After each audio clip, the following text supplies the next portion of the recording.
सब लोगों को मेरा विनय माथुर का नमन। देखिए, तांत्रिक क्षेत्र अपने आप में एक ऐसा क्षेत्र है जिसे समझने के लिए उसी मार्ग का एक निपुण व्यक्ति, एक सर्वगुण संपन्न व्यक्ति आपको चाहिए।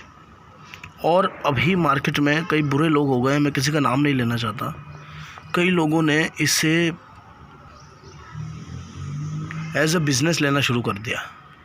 देखिए, पैसा कमाएं, दक्षिणा लें, लेकिन दक्षिणा ऐसी लें कि सामने वाला देने में आत्मा ना जलाए, मेरा ये मानना है। बाकी सब साधक गण मुझसे बड़े समझता हूँ, मैं सबसे छोटा हूँ। देखिए, आज बात करते हैं भगवान श्री काल भैरव के विषय में। और काल भैरव के विषय में आपको एक छोटी सी बात यहाँ पे बता देता हूँ कि भगवान काल भैरव जो होते हैं वो स्वयं में एक ऐसी शक्ति है जिन्हें यदि साधक सिद्ध कर ले तो उनके किसी भी मंत्र में इतनी ऊर्जा है कि साधक के शरीर में गर्मी पैदा हो जाती है और साधक को स्वयं गर्मी और गर्मी का एहसास होने लगेगा कि मेरे शरीर के आसपास भट्टी जल रही है कहीं, ऐसा अनुभव होगा। और देखिए, मैं क्लियरली समझा देता हूँ कि काल भैरव जी के किसी भी मंत्र का प्रयोग करने से पहले गुरु की आज्ञा आवश्यक है। और गुरु नहीं है तो किसी विशेष और समझदार व्यक्ति से आप जान लें कि भगवान काल भैरव की उपासना कैसे की जाती है। श्री काल भैरव की साधना शमशान में भी की जाती है और साधारण जगहों पे भी की जाती है। भगवान श्री काल भैरव की साधना यदि आप शमशान में कर रहे हैं तो वहाँ तामसिक भोग देना पड़ेगा आपको। वहाँ पे आपको शराब सबसे पहले लगेगी और शमशान में साधना करने से पहले शरीर का बंधन और रक्षा घेरा बनाना अति आवश्यक है। जहाँ तक मेरे जीवन के जो साल हैं, वर्ष हैं, उनमें जो मैंने साधकों को फिज़िकली मैंने उनके अनुभव देखे हैं, उनकी वाणी सुनी है, उस आधार पे मैं आपको समझा रहा हूँ। मैं कोई गुरु नहीं हूँ, मैं कोई महात्मा नहीं हूँ, साधारण सा व्यक्ति हूँ और आप लोगों से भी छोटा हूँ, आप लोगों से भी बहुत छोटा व्यक्ति हूँ। देखिए, किसी भी साधना को करने से पहले उग्र साधनाओं को शरीर का बंधन कर लेना चाहिए और सौम्य साधनाओं में शरीर का बंधन करने की कोई आवश्यकता नहीं। लेकिन सामने वाला जो व्यक्ति है वह हमें बताने वाला होना चाहिए कि जो उग्र साधनाएं हैं या फिर सौम्य साधनाएं हैं, मेनली उनमें क्या भेद है और उनमें भेद है तो किस प्रकार का भेद है, ये समझने का विषय है। और अगर इस विषय को समझ लिया जाए गुरु के मुख से तो फिर व्यक्ति साधना में 101% पास हो गया, समझिए सक्सेस हो गया और साधना सिद्धि के रूप में कन्वर्ट हो जाती है। साधना परिश्रम है और सिद्धि उसका फल है। तो काल भैरव जी की साधना करने वाले व्यक्ति एक बात सदैव ध्यान रखे कि गृहस्थ जीवन में कई सारे बंधन हैं अगर वो काल भैरव की उपासना कर रहे हैं तो प्रत्यक्ष रूप में, और अप्रत्यक्ष रूप में अगर करें तो वह साधना कर सकते हैं, क्योंकि अप्रत्यक्ष रूप में की गई साधना भगवान काल भैरव की शक्ति को हमारे शरीर में समाहित नहीं करेगी। हमारे ऊपर उनकी कृपा प्राप्ति के लिए केवल एक छोटी सी उनसे याचना करना है कि प्रभु मेरे साथ आप अप्रत्यक्ष रूप से जहाँ मैं कहें वहाँ आप ज़रूर पधारें। 24 घंटे साथ नहीं रहेंगे वो, जहाँ आप कहेंगे वहाँ आ जाएंगे, क्योंकि गृहस्थ जीवन में हज़ारों बंधन है और मानव का शरीर जो है, मानव के शरीर से अशुद्ध योनि और किसी भी जानवर की नहीं है, किसी भी जीव की नहीं है। मैं ये समझता हूँ हज़ारों गलतियाँ होती है मानव से, चाहे कितना भी बड़ा तपस्वी हो वह भी यही कहेगा। तो काल भैरव की साधना करने के लिए सर्वप्रथम आपको रक्षा घेरा बनाना सीख लेना चाहिए अगर आप शाबर पद्धति से साधना कर रहे हैं तो।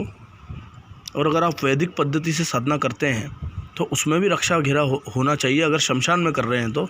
और अगर आप घर में साधना कर रहे हैं और उग्र साधना है तो उसमें भी रक्षा घेरा होना ज़रूरी है। घर में साधना करने वाले व्यक्ति सिंगराफ के पत्थर से, एक विधि होती है जो हम यूट्यूब पे कुछ ही दिनों में शेयर करेंगे, उससे घेरा बनाना चाहिए। और शमशान में साधना करने वाला व्यक्ति चाकू से या फिर सिंगराफ के पत्थर से ही घेरा बना सकता है। घेरा बनाने के बाद शमशान में साधना करने वाले व्यक्ति को, भैरव जी को, बकरे की कलेजी या फिर चिकन, मुर्गे की बलि, शराब, ये चीज़ें शमशान में भेंट करना पड़ती है, जो कि गृहस्थ जीवन वाले व्यक्ति के बस की बात नहीं है। उस विषय में मात्र जानकारी ही देना आपको ठीक है, क्योंकि उस विषय में अत्यधिक बातें करना हमारे दक्षिण मार्ग से थोड़ा सा अलग हो जाता है, दक्षिण पंथ से अलग हो जाता है। केवल उसकी बातें कर सकते हैं हम, उसकी विधि आपको नहीं बता सकते। उसकी चर्चा करने में कोई परेशानी नहीं है, क्योंकि हर तरह का ज्ञान व्यक्ति को पूर्ण रूप से होना चाहिए। व्यक्ति को सारी चीज़ें ध्यान से समझना चाहिए कि कौन सी चीज़ क्या है, कौन सा मार्ग कैसा है। अब देखिए, मेनली जो सात्विक साधना है उसमें शराब की जगह गुड़ का पानी उपयोग किया जाता है। गुड़ में भिगोया हुआ पानी भी शराब ही सात्विक स्वरूप से उसे भगवान शराब समझते हैं। और मांस, मच्छी जो है उसका उपयोग ना करके भगवान को भोग में आप उड़द के बड़े दे सकते हैं, उड़द के बड़े दे सकते हैं भगवान काल भैरव को। उससे भी वह पूर्ण रूप से उसे स्वीकार लेंगे। मंत्रों के विषय में मैं अभी चर्चा नहीं करूंगा, केवल काल भैरव की सिद्धि के बारे में मैंने आपको बताया। और भगवान काल भैरव, शमशान भैरव, कपाल भैरव, क्रोध भैरव, भीषण भैरव, स्वर्णाकर्षण भैरव, और देखिए बहुत सारे भैरव जी हैं। ऐसे तो 52 भैरव हैं, लेकिन यह उनके जो 52 भैरव के अलग अलग कर्मों के हिसाब से अलग अलग स्वरूप बने हैं। और अष्ट भैरव भी हैं।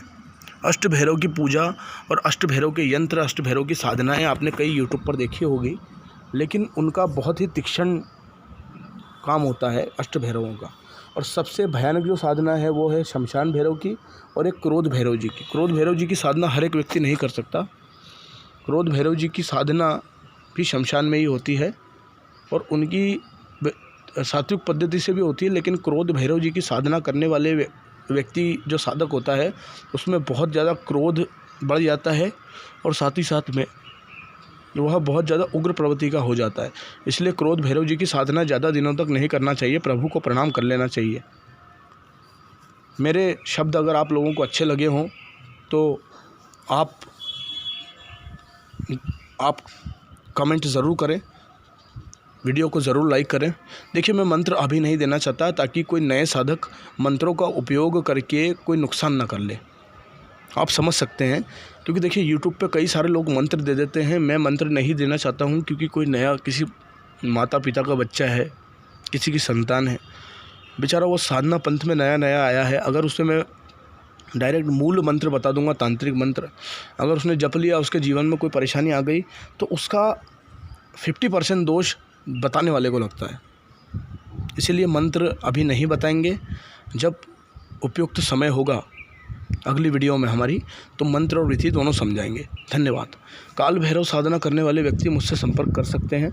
जितनी मेरे पास जानकारी है मैं उनको ज़रूर दूंगा। अपने गुरु का हाथ पकड़कर चलें, अपने गुरु से आज्ञा लेकर ही यह साधना करें। धन्यवाद।